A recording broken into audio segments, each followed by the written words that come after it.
Okay, welcome. This video, not going to be too much action on this. I'm trying to bring out and make sense about the ripping. The more we know, the better it is. If we understand what happens when you're ripping, and that will make you a rip actually very safe. We gotta watch sometimes. I'm not gonna make or show the way not to do it, because you're not supposed to do it. It just doesn't make sense. But there are videos out there. Incredible. But anyway, if you were to search and you put down radial arm saw ripping, and then you wind up with I don't know, just maybe 2 or 3 channels that they're showing you how to rip, and one of them is called How to Rip Wood on a Radial Arm Saw. So when I saw that, of course, I wanted to see it, and the way we're going to learn is we have to actually watch everything that's being done, how it's being done, why, because that's how you actually wind up learning how to do things safely with the radial arm saw. And I have picture of what I saw in my mind, so I kind of want to go through it of what I saw. And it'll be nice if you see the video and you can see what I'm talking about when it comes down to ripping with a radial arm saw. The man comes out, and I guess he's a little mad because he ripped before in another video, and someone, I believe, told him that he was ripping the wrong way. And I could see that person saying that because, you know, you can't see the way the camera was in an angle, I guess.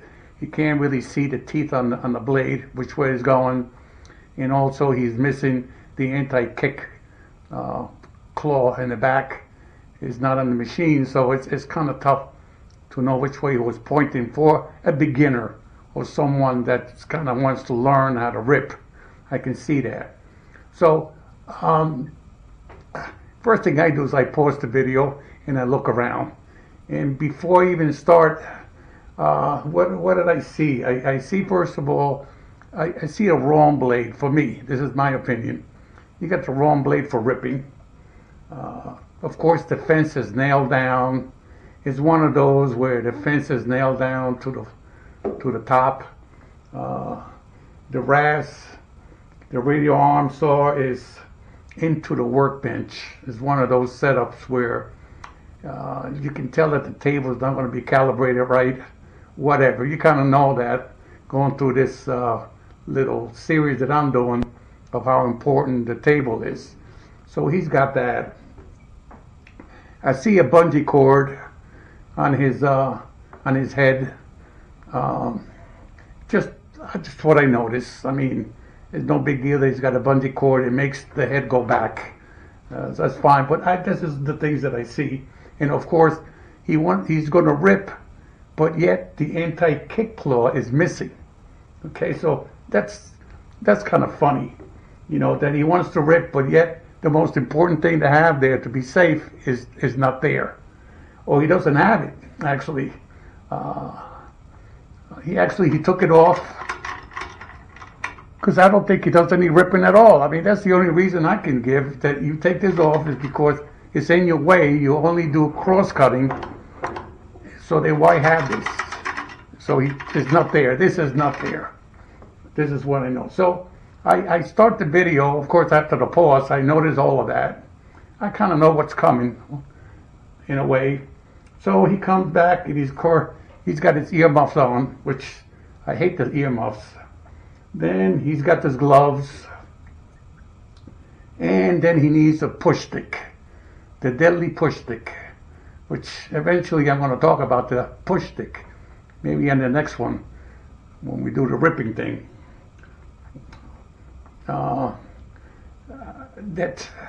the push stick. Everybody uses the push stick, and that comes because of a table saw. I believe whoever has a table saw, they bring the push stick to operate the radial arm saw, and you got to be careful because they both work differently. I've said before that don't compare a table saw to the radial arm saw because you shouldn't.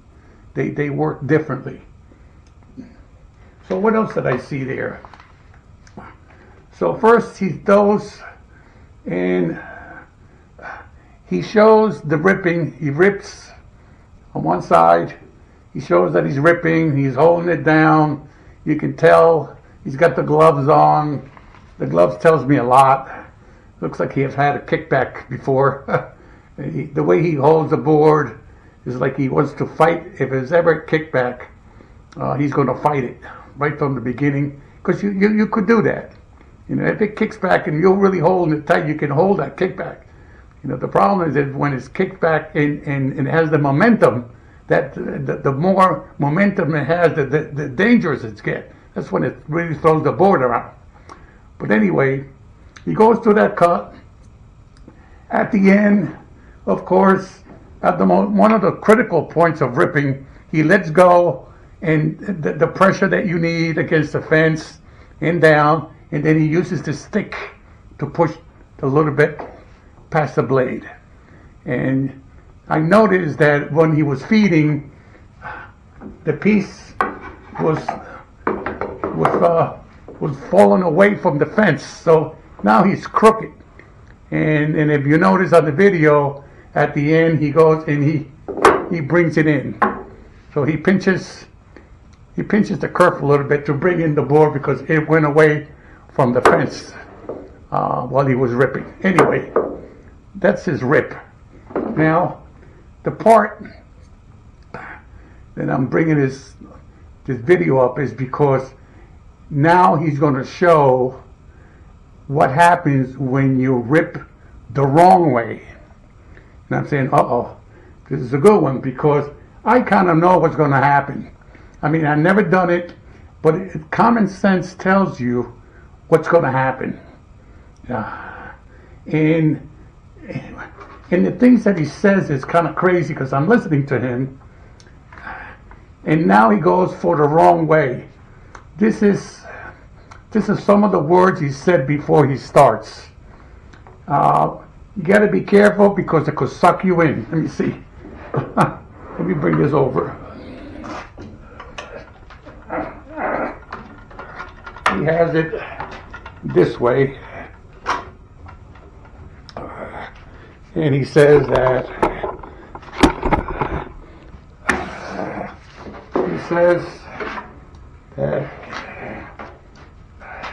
it will suck. You got to be careful to suck you in. Standing on this side is very dangerous, which is bullshit. I thought standing on this side was a dangerous part, but that's where you get your kickback, not on the back side. That doesn't make any sense whatsoever. You are at the mercy of the blade, he says. So on this side, if I want to rip the wrong way, if you do, you're at the mercy of the blade. It's like, why even do it? It will pull you in, he goes. That's what he says. You can rip this way, but you have to hold it down with pressure, is what he says. Can you rip this way? Yes, you can. You can rip this way, but it's hard. You've noted that you're going the wrong way. That's all it is. You know that you're going the wrong way. It's not dangerous this way. It's not going to suck you in. But what will happen is that when, depending how you feed it, it might grab a little bit, but it will let go. We're the one with the cut there. There we go. Once you don't feed anymore, there's the blade here. Once you stop feeding it, it's not going to do anything. It's when you feed it and you force it, eventually it might just grab, but then it will let go. Because that's what probably would happen. What else does he say here? That is, you have to hold it with pressure.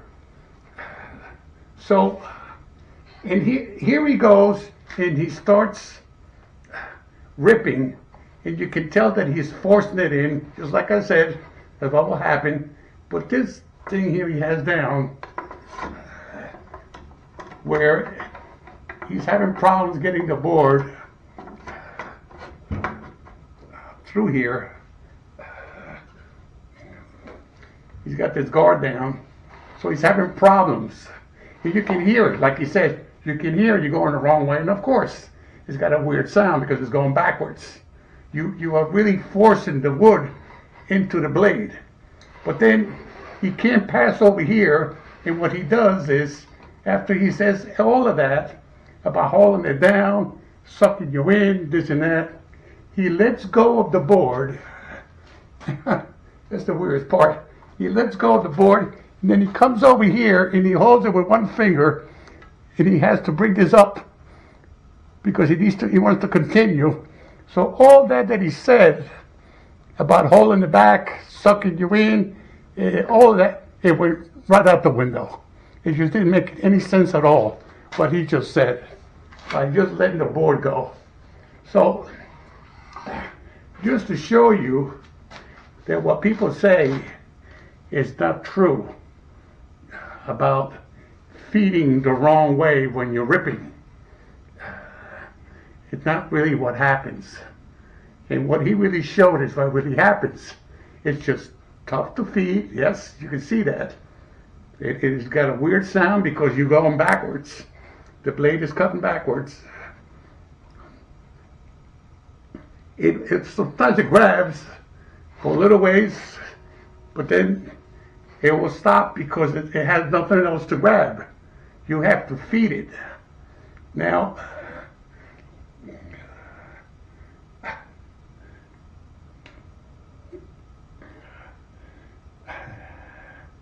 they say that will happen because when you are cross-cutting, it seems like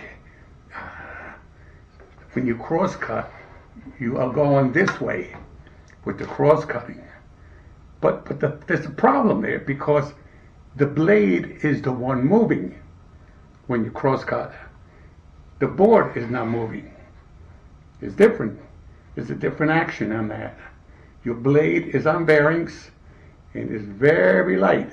It can move very easily, and that's why we'll go through that board. And of course, this is a different cut.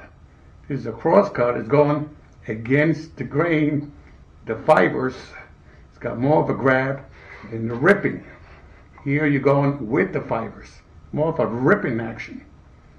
It's got grab, but not as much. But again, you are feeding the board here.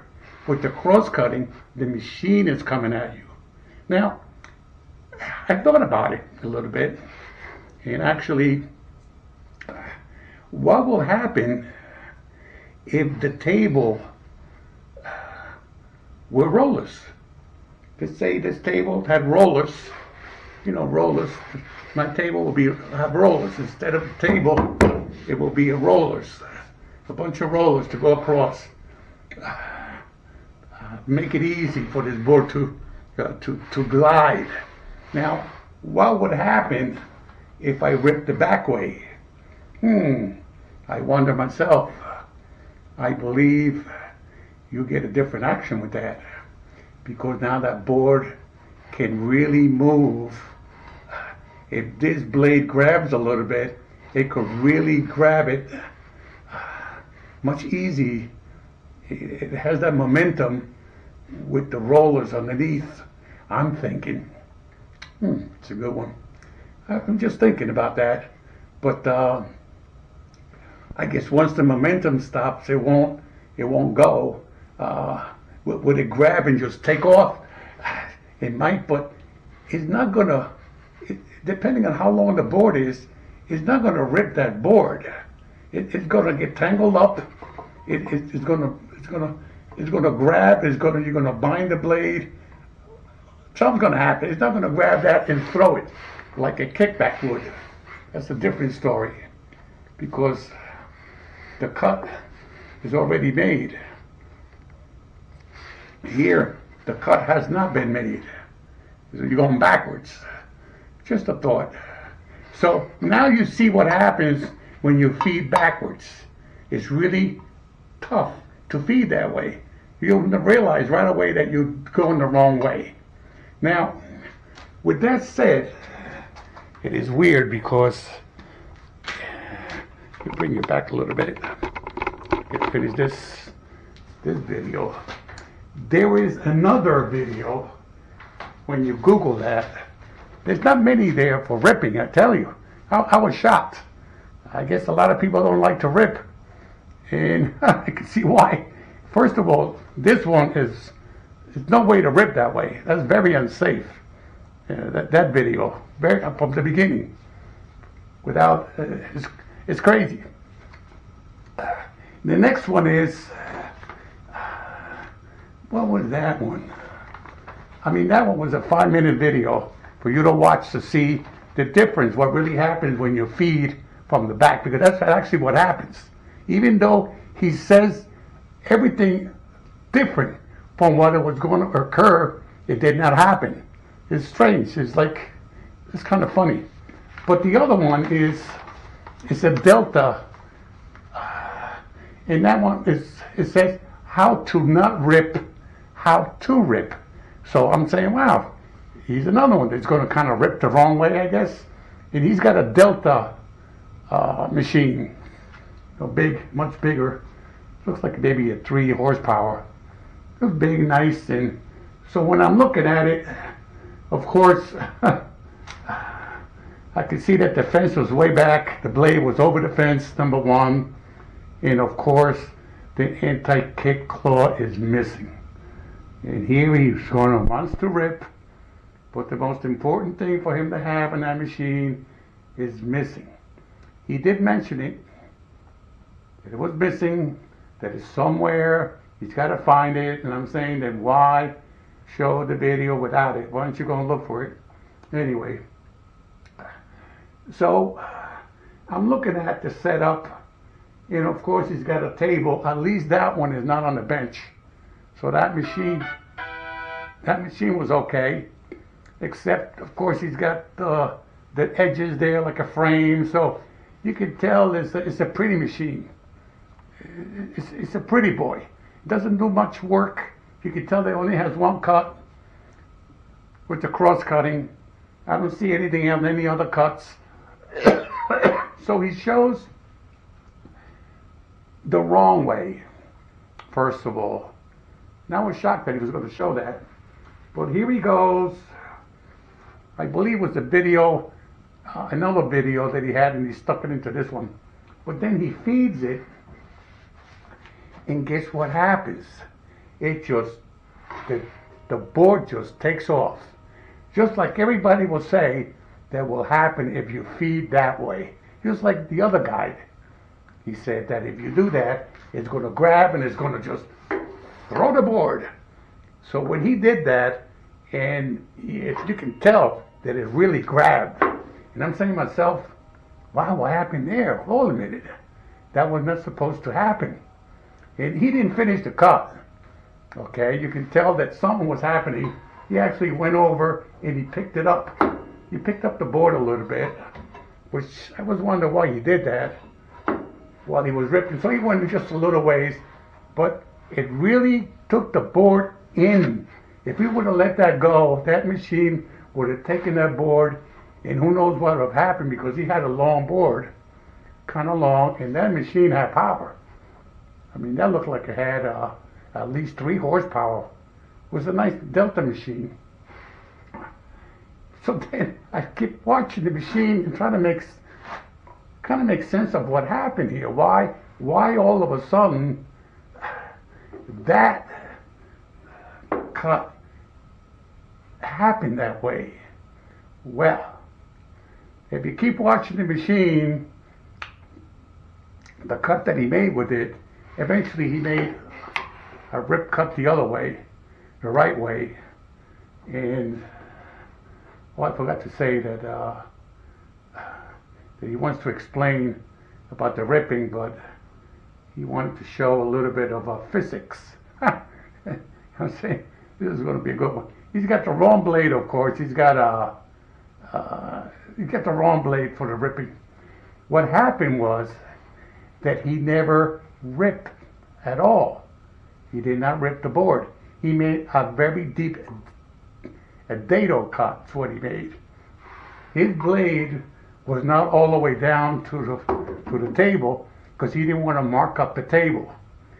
So of course, having wood underneath the blade, of course it grabbed it, and that's why it threw it in there. He had to hold it back because it was a whole different scenario from the previous one that's supposed to happen if you're ripping the wrong way, but he was not ripping. Okay, and his blade was up. I don't know how high up. You couldn't tell because he had one of those metal guards, so you couldn't tell how high his blade was. But you can tell that he'd never made that cut on his table. And that's why he got that different scenario from the other one. And it's just weird. It's a good video to watch, actually, to see what really happens because this is what actually people say happens when you go the wrong way. That it's going to grab it, just like the other guy said. It's going to grab it, it's going to send it, it's going to kick it, it's going to throw it. It doesn't do that. It really doesn't do that. So I figured I'd mention that because the more you know, the better it is. You got to know these things. You know, you don't want a surprise, because surprise you can get injured. You don't want that. You want to be aware of what the machine does and what you do. You know what you do with the machine, different things it can do. It's calibrated, that's great, because that's exactly what you need. You need that thing to be calibrated, and then it's what you do with it. And the more you know, the better it is for you, because you are the operator. You're supposed to keep yourself safe. So knowing these things and knowing what happens when you go this way, that way, which is another way of doing it, which would be the safe way of doing it. And when you watch, it's how you learn and you pick up things. You got to pick up the good things, not bad habits. Like I said before, once you start doing it one way, you keep doing it the same way, repetitious, because if you do it that way and it's safe, you feel good about it. Why change that? Why change that? Because that's how you get hurt. All of a sudden your body and your mind and your hands are acting differently from what you are used to. And that's what you want. You want to be repetitious. Anyway, I hope this helped out. What I'll do is I'll come back. I figure I'd throw those 2 videos in there. Learn a little bit about the ripping when you go backwards and whatever. And when I come back, I'll do some ripping. I'll tell you how I do it and when I use my clamp downs, and if I do use a stick, I'll tell you why I use a stick, because I never use a stick. It's one of the reasons why I go over to the other side and I pull the work through the blade. I'll tell you the reason why I do that. And we'll keep this one short.